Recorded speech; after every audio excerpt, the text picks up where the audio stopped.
Saludos, ¿qué tal? Soy Manuel Gamboa, profesor universitario en las áreas de inglés, desarrollo humano y negocios, tanto en la universidad como en otros entornos educativos.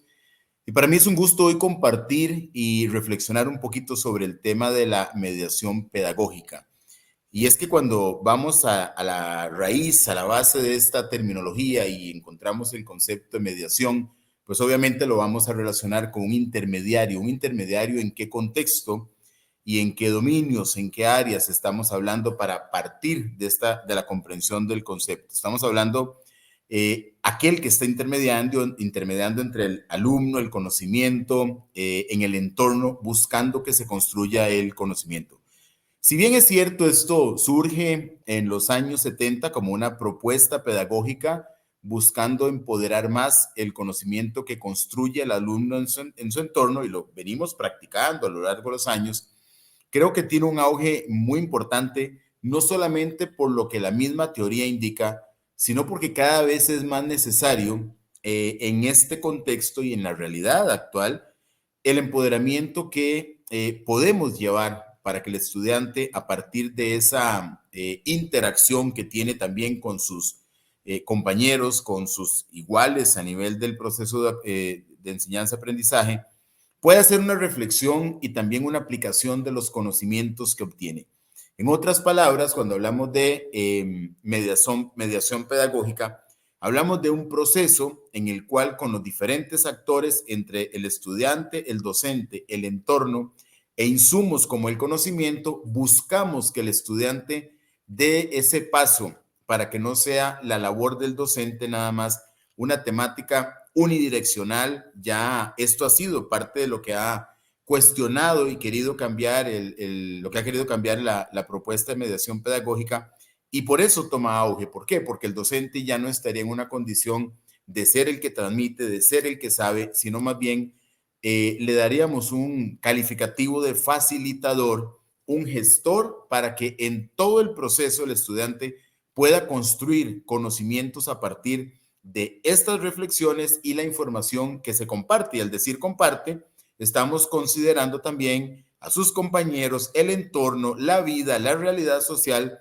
para que todo esto pueda converger en el entorno educativo, en el ambiente, y se puedan dar o se generen nuevas competencias que irían no solamente a la parte técnica, sino a un nivel de conciencia diferente del estudiante, que es también parte de lo que hoy se promueve. Hablar de mediación pedagógica es hablar hoy de una nueva propuesta en el estilo de enseñanza-aprendizaje para quienes estamos de este lado en el compartir conocimientos, y que incluso algunas veces hasta podríamos olvidar el enfoque que tiene el proceso. Y el enfoque tiene que ser, si bien es cierto, soy el responsable de liderar la clase, si lo dijéramos así, centrado en el estudiante. ¿Para qué? Para facultarlo y que ese conocimiento se construya y pueda aprender a tomar decisiones, para que lo pueda llevar a la vida. Y hoy precisamente se habla, independientemente de la materia que se enseñe, de la necesidad de sensibilizar en temas de valores. La sociedad a la que pertenecemos todos, en cualquiera de los entornos en los que estamos, tiene una carencia en función de valores y situaciones muy difíciles, que si trabajamos desde el aula en un cambio de conciencia, además de los conocimientos técnicos, podríamos estar promoviendo seres humanos que estén dando ese salto, y ahí estaríamos cumpliendo el objetivo de la mediación pedagógica desde lo que fomenta en sus inicios como lo que propone hoy. Y es que, entendiendo la teoría, me llama mucho la atención de cómo se puede relacionar con ese líder. Si habláramos de mediación pedagógica, ciertamente recibe el tema de mediador, el intermediario, el que está en el proceso generando la construcción de conocimiento que el estudiante tiene a su cargo, y que es el docente. Pero si lo lleváramos a un nuevo término, podríamos hablar de liderazgo en el aula. ¿Y qué hace un líder en el aula? Si no es potenciar el crecimiento en aquellos a quienes sirve. Y en el caso del docente, perfectamente tenemos esa posibilidad de potenciar crecimiento, un cambio de conciencia, la promoción de valores, una nueva forma de ver la vida que va más allá de la materia técnica que nosotros compartimos. Cierto, estamos para cumplir un propósito a nivel cognitivo con la información que se imparte o los conocimientos que se comparten para que el estudiante pueda producir sus propios aprendizajes. Pero recordemos que tenemos a un ser humano que es centro del proceso, que es objeto de transformación en sus conductas a través del aprendizaje y debemos buscar,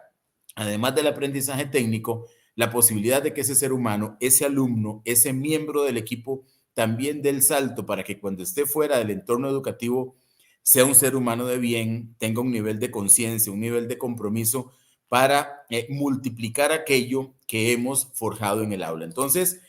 muy interesante cómo la propuesta de mediación pedagógica nos sigue recordando la posibilidad que tenemos de empoderar al estudiante para más autonomía, para toma de decisiones, para crecimiento personal, para que pueda tener una posición mucho más activa en el proceso y que los aprendizajes ciertamente muy significativos puedan ser información o conocimientos que le hagan generar este cambio de conductas. Se habla en muchos procesos académicos que la planeación puede ser buena, los planes pueden ser excelentes, incluso los recursos que tengo son maravillosos. Pero si cuando compartimos conocimiento a aquellos que están o a quienes les servimos, no se genera un cambio de conducta, probablemente algo en el proceso no lo estamos haciendo bien. Y pensar que el cambio de conducta es el objetivo, uno de los objetivos finales de los procesos de enseñanza-aprendizaje, significa que tenemos que tener un nivel de conciencia importante en cuanto a cómo hacemos las cosas, cuál es el compromiso nuestro como docentes, qué vamos a enseñar, cómo lo vamos a enseñar, cuál es el papel que va a tomar como protagonista el estudiante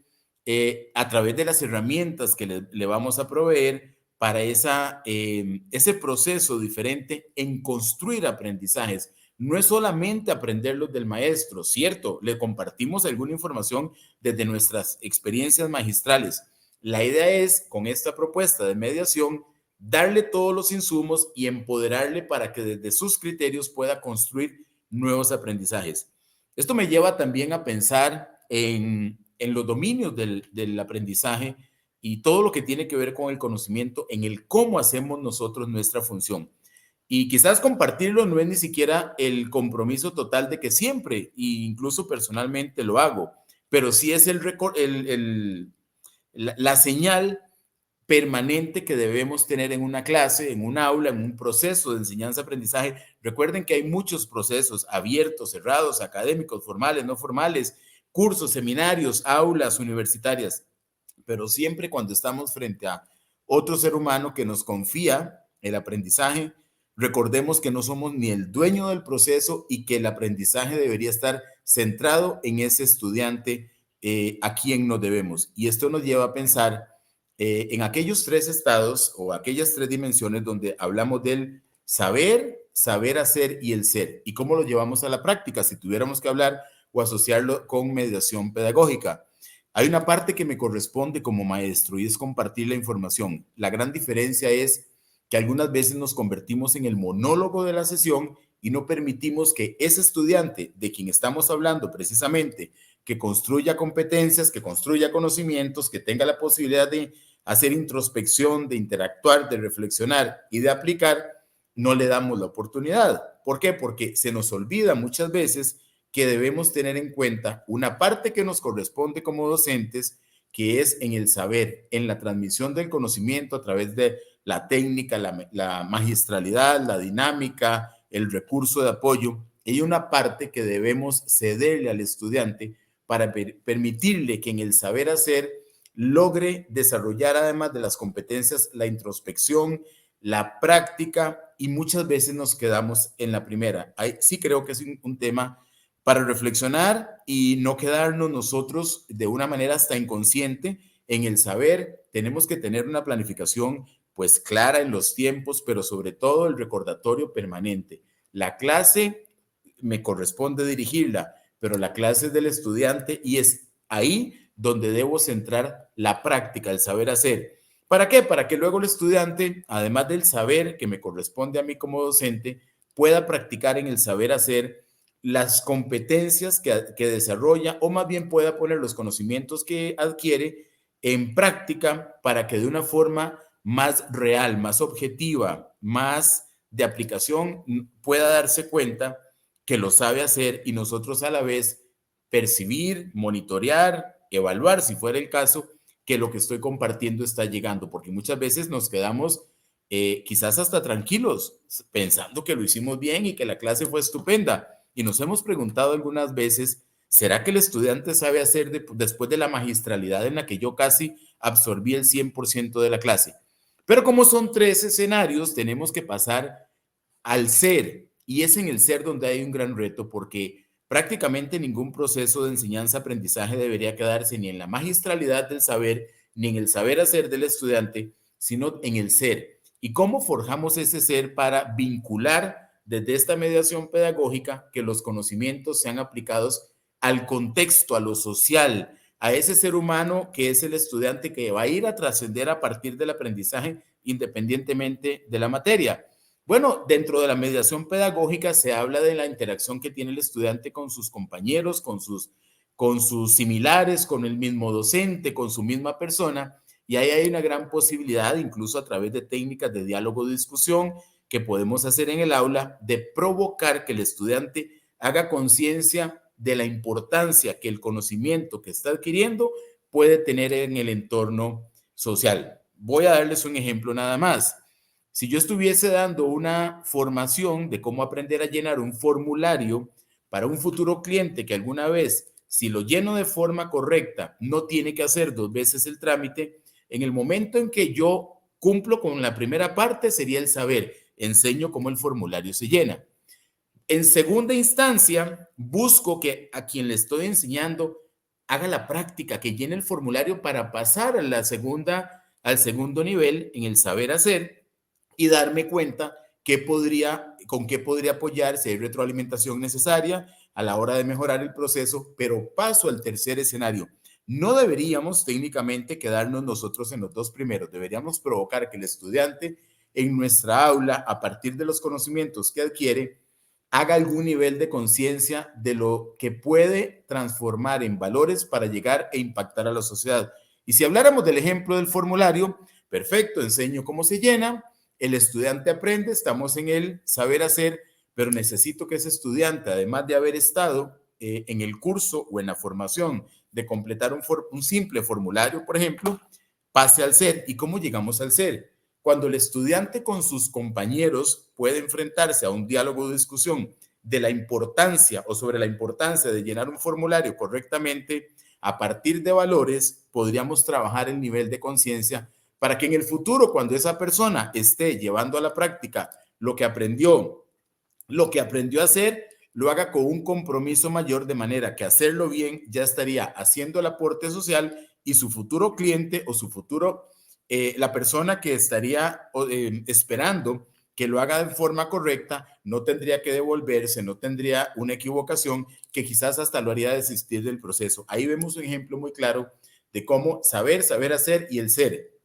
En el ser y con los valores y con la conciencia, el estudiante perfectamente puede llegar a ser un excelente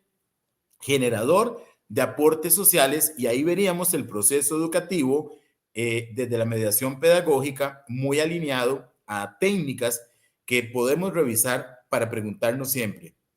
¿cómo es mi clase? ¿La puedo mejorar en la próxima? Siempre tenemos mejores formas de hacer las cosas. Me quedé en el saber,